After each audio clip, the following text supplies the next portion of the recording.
Hello, Monica. Sister, thank you Oh, so much for joining me today. I went ahead and ordered your book and I've started reading it. And so no spoilers, but your novel, A Girl with a Gift, a novel, is capturing my attention because I love your point of view. This point of view that the protagonist is the observer, because I find myself so many times needing to be an observer of my own life. And not that that is what the main character is doing in this book, but I just love the perspective. So tell us a little bit more about your book and what was your intention as you were writing this eco fiction novel?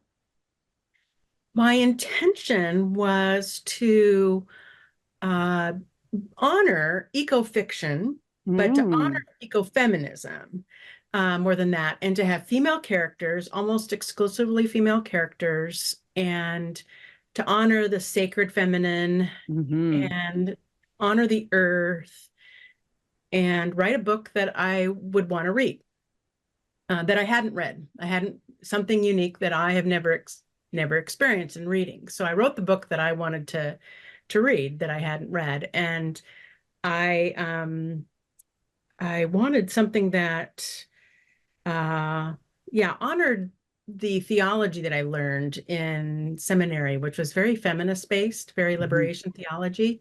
So something that really honored the connection of women, the connection with the earth, connection with just spirituality, in a way that was also modern, with issues with the earth and alternative types of worldviews, paradigms. So Yes, because in so much theology, from what I understand and what I've studied, women were just written out, just completely erased, and or they were written into the context of being evil. yes, yes, and the women who are like in traditional scriptures in the West are often nameless. And some of the, like one of the passages, there's translation bias too. So Yeah. some of the translation that's happening is biased against women or against feminine language. Yes. One translation I did of the Genesis story of creation, the verb is the spirit. The traditional translation is the spirit hovered over the waters, right? In this, but when I went and looked at it myself Yeah. in original Hebrew that I could have access to, the word was brooded. It was a feminine, like a hen brooding over her nest, with a Mm. feminine noun or feminine verb, and always used that way, but it got translated as a much more neutral hovered rather than brooded, that very feminine hen mother image. So, you see it even as you're doing your own translation. It's like, oh, I wouldn't have translated it that way. Right, because it was that patriarchal viewpoint that they were Yes, using in that yes. cultural time, I'd imagine. Well, yeah, your book, you're tackling some big issues in your book. You're right away. I don't think it's a spoiler alert to say that the girl with the gift is hearing clairaudiently from Mother Mary. And I want to talk about that theology versus ecology a little bit later, but like right off the bat, you were talking about your theology background, and you bring up right away that some of the characters are hurt because of the abuse that was happening in the church, particularly with priests molesting boys. Hmm. Yes. Yes. Well, I have my own interaction with the church that is a patriarchal abuse. So Yeah. I wanted to honor that. And actually, in my own, what I call my saga, where I was a whistleblower for, um, oh, well, there was sexual abuse happening, sexual misconduct by a minister in a church where I was working. Uh, when my case, it went to civil court. It went out and it was national. It was in the news over 3 years, and those were the years that the Catholic Church abuse cases came out into the national attention, the same exact time period. So for me, it's a little bit linked, this feminism and this, telling the truth about what really has been happening for centuries, if not millennia.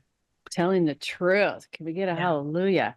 Good. I just want to just take space for that and just say thank you for talking about that, because it's really hard issues. And we have seen throughout scientific data that when survivors of sexual abuse,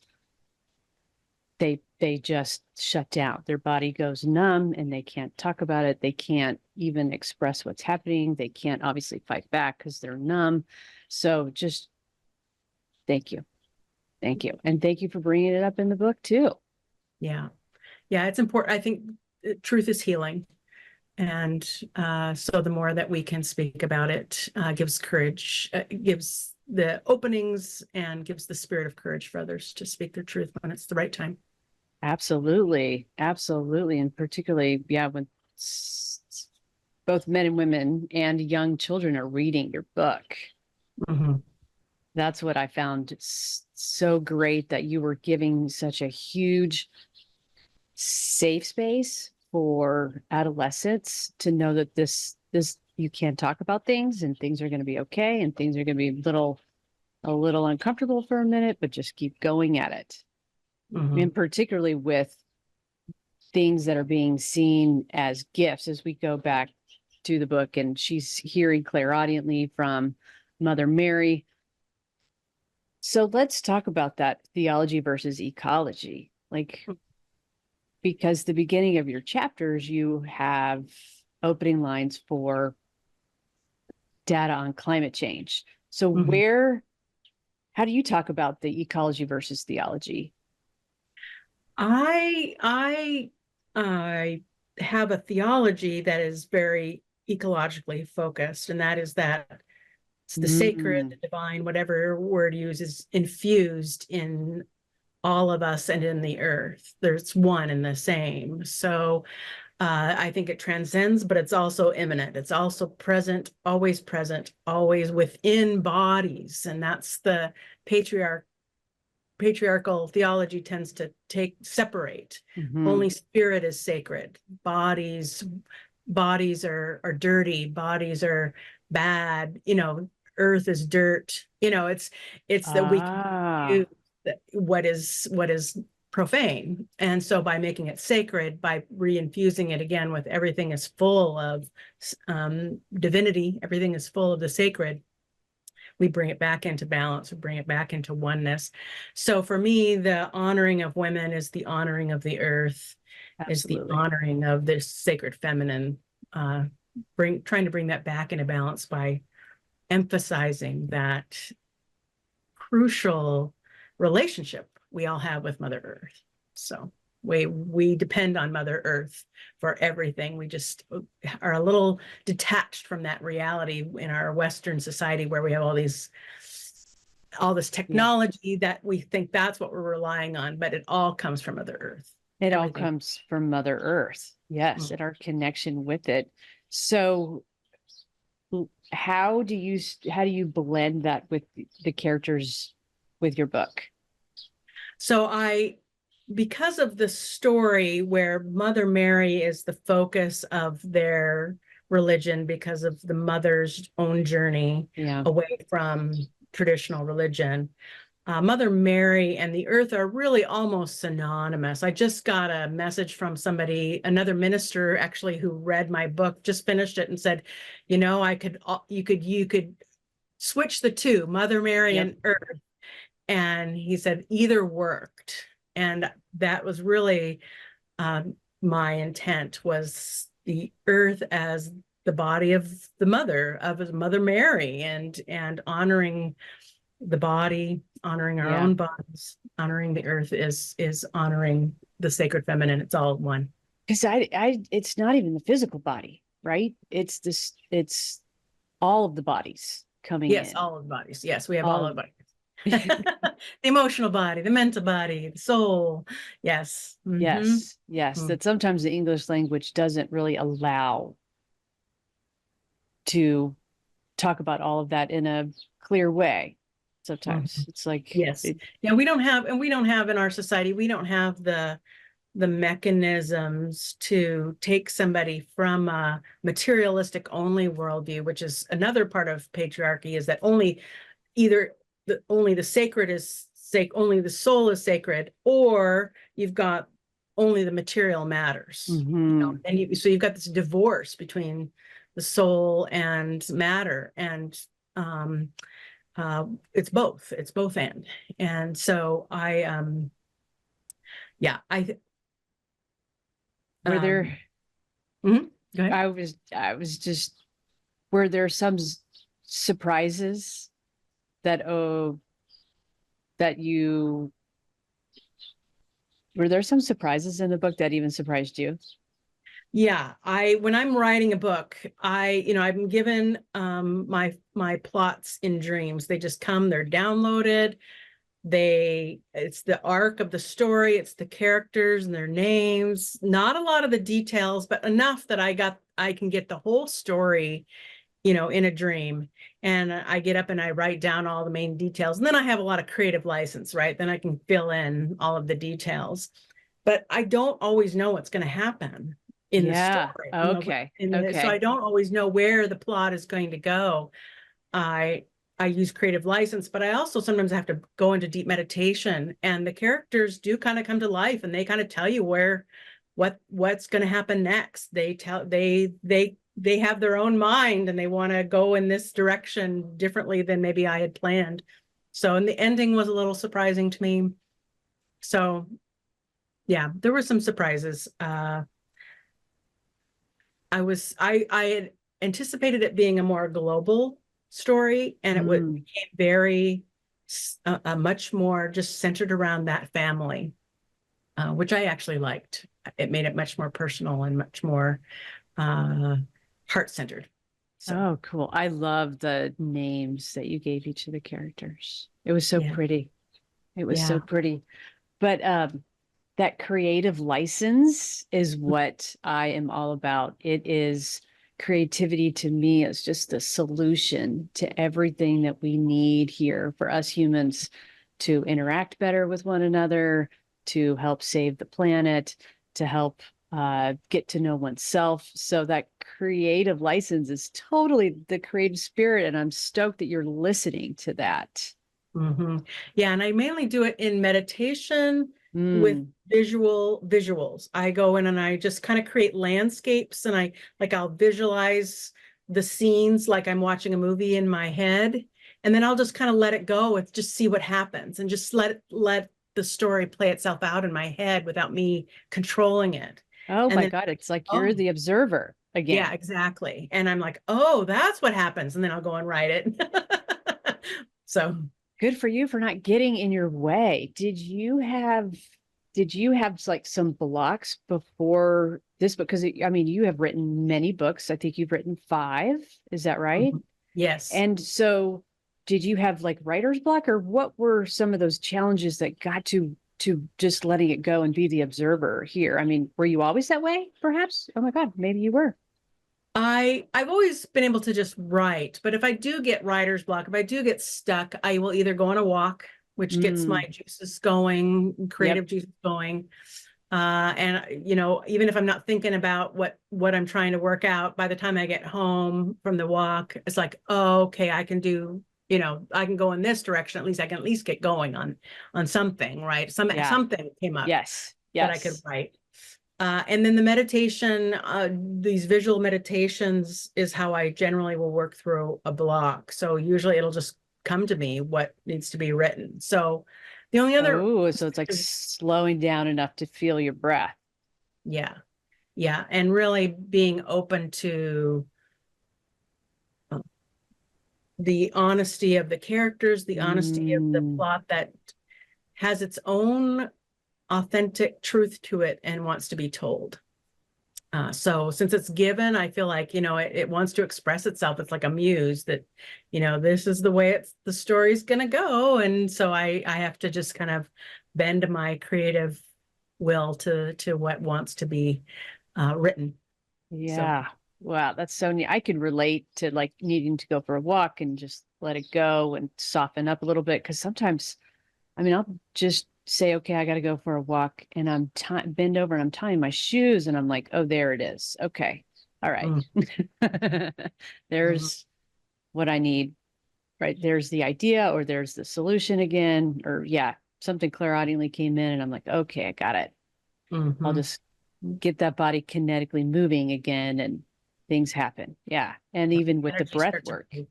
Yeah. Yeah. Yeah. Even the breath work is like, can be exhausting Mhm. in Mhm. meditation sometimes, even Yes. though, everybody thinks you're sitting so still, or there's a big hunk of the population that is like being so still, you're not doing anything. But I mean, you could get a workout in Yes. when you're Yes. And meditating. I do a breath work that's very, very active, very, can be very intense. But it's transformative. So that's another thing I'll do too, is if there's an actual block, like an energy block in Yeah. me, sometimes there's that, right? I just can't get into the writing because something's energetically just not working. Yeah. So breath Yeah. work is another great tool for really shifting the energies, and releasing whatever is ready to be released, so the new can come in. Yeah. Yeah. I feel like is eco-fiction new or has it been around forever in your mind? Forever Well, meaning it's a a long new, time. it's a, yeah, it's a new genre in terms of, that they're actually giving it a name. Yeah. A lot of sci-fi is climate. I mean, it's sci-fi has dealt with all sorts of social issues, including climate issues. Hmm. Star Trek, terraforming a planet because they've destroyed the planet. I mean, Yes. all of those kinds of things are addressed in different kind of sci-fi that have been around for a lot of years. So I don't think it's new. It's just that because of the climate crisis, it's now its own genre. So um, Yeah. Ah, so your creative process, yes. your it comes to you in dreams, and are you like physically waking up and then in the moment, 3 o'clock in the morning, getting up to writing everything down? Or do you do voice or what do you do? So yes, if when the dreams come that have a fiction plot that's thorough, it's like a lucid dream, and I'm seeing it like a movie, like on super fast, just like like you're just watching a movie on super fast. Yeah. I'm seeing it all and witnessing it all, and then I have to, and then usually by the end I've woken up, I'm fully alert by that time, and so then I have to go and I will find paper, find something, and I will just scratch out as much as I can remember all the details, or type it into my computer if that's what's I've gone to, and just get as much down as I can while it's still fresh. Sometimes it's been, in the morning if I don't wake up, I still try to scratch it down as soon as I do wake up fully, but in the morning. But that's it. And then I keep it. I've got several plots like that, and then whenever I start on one, I just start the process of writing it and doing that creative process. I have a very limited commitment to writing. I'm busy, but my commitment, I use something that I gained from Martha Beck, Turtle Steps, is that you make the smallest commitment that you can to something with no resistance. So if you have a big project and you're just like, you're not starting on it, you're not starting on it, you're not starting on it, break it down to its smallest step, the smallest next thing where you have zero resistance. And that for me was 5 minutes a day. I could write for 5 minutes a day with no resistance. And so all of my books, the Mm. 5 books, were written on that commitment, 5 minutes a day. So, but what happens is the resistance is usually just me sitting in the seat and getting going, right? Once the five Yeah. minutes are going, a lot of times it turns into a half an hour and I don't even realize a half an hour has gone by because I'm in the flow and I'm writing and typing. So, but the commitment is just to 5 minutes. That's how my creative process keeps fuel. And then by not writing too much any one day, I usually try to leave with enough of a nugget of the next thing to write so that when I sit down again, I have a place to start. Place So to I don't start. write everything that is in my mind. So Ooh, that's talented, I think. Not just getting it all out. And especially, it's kind of like you're leaving yourself a nugget. You're leaving yes. yourself a little bit of joy to come back to. So Yeah, just seed as for the next thing. Yeah. the seed for the next thing, and then you get to water and it grows. I love that metaphor. I Yeah. love that one. So yeah, you're totally busy. Being an author is not the only thing that you do. Tell us what else you do. You're a Well, I healer. work full time. I work as a kind of a administrator, and then I do some minister things as well. In that role, I teach workshops on Reiki and other alternative types of Oh, yeah. wellness. And I see clients. I have a private practice. So busy. Totally busy. But these are all connected with the earth, because Reiki and the energy and coming back and the interfaith, you're interfaith minister, yeah? Yeah, I'm traditionally ordained, but when I had my saga that I talked about in the church, Yeah. Yeah. shifted. It was over 20 years ago. I had a big shift. So yes, inner spirituality, interfaith, that's where I am. So I have been for a number of years. So yeah. That's awesome. That's awesome. So you live and work in the Pacific Northwest. Is that where you're originally from? Yes, I grew up in the very northwest corner of Northwest Washington, so up in Whatcom County. I grew up fifth generation through my mother's side of the family. Yeah. Oh, is that right? Whatcom County. So like LaConner?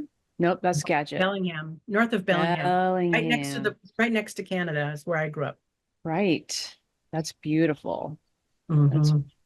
we were talking about feminism and earth. There's a beautiful sculpture in Bellingham from Nancy Holt.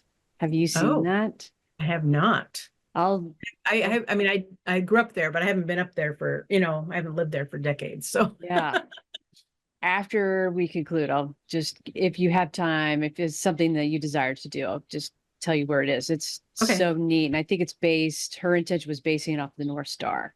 Mm, Yeah, it's lovely. this huge Yeah. sculptural aspect. That's awesome. Well, do you have let me share my screen with everybody so we can see your book. And this is where people can go ahead and buy your book directly from your website. Yes. Yes, that is available through my website. It's also available on Amazon. All of my books are available on Amazon as paperback and ebooks, Kindle versions. Oh, yep, that's how I'm reading it. Some independent bookstores can also get some of my books. So, but that's the place where they all are, my This is website. awesome. And are you in the middle of writing a new one now? I am. I'm writing another eco fiction right now. It is based in a girl who has to save her dad, who was a scientist who is doing some important work for the earth, but it is actually harming the earth. And she has to kind of save the day and save her dad and save the local area from a local apocalypse. So there's some supernatural elements of half-lives that are protecting all of the energies of karma, layers of karma in this town, and with a lot of history. So Oh, neat. So I'm halfway through. do you think people should go to your website? Do you want them to follow you on Instagram? What's your Instagram? Oh, my Instagram. I'm not a big Instagram person. I do have an Instagram, but I'm not a big I'm mainly on Facebook. Oh, So okay. find me on Facebook. All the links are on my website to all of my pages. I have a Facebook page, Rev Monica McDowell. And if you sign up for my newsletter, which is on the bottom of every page on my website, that goes out once in a while, not really often, but once every 3 months or so. That lets people know about my classes and my events and that sort of Oh, thing. okay. Cool. I speak next week and I speak next month, and teaching classes the next month after that. So Wait, what classes are you teaching? I'm teaching Whatcom Community, actually, the county, through the Yeah. community college. I teach continuing education classes and community education classes. I'm teaching a breathwork class. I'm teaching an energy medicine class. And then I'll be teaching some Reiki classes coming up, Unity of Bellevue. So yeah, Oh my gosh. Yeah. So everybody go to Monica's website to find out about all these classes. You can sign up for them. And thank you so very much for sharing more about your creative process and these issues that I think, as well as you do, are so important to keep apprised and not erasing either the femininity throughout the world that we need right now in the creative spirit. Absolutely. thank you. Yeah, thanks for having me. I'm happy to be here and happy to have this conversation with you. Uh, Absolutely. Grateful.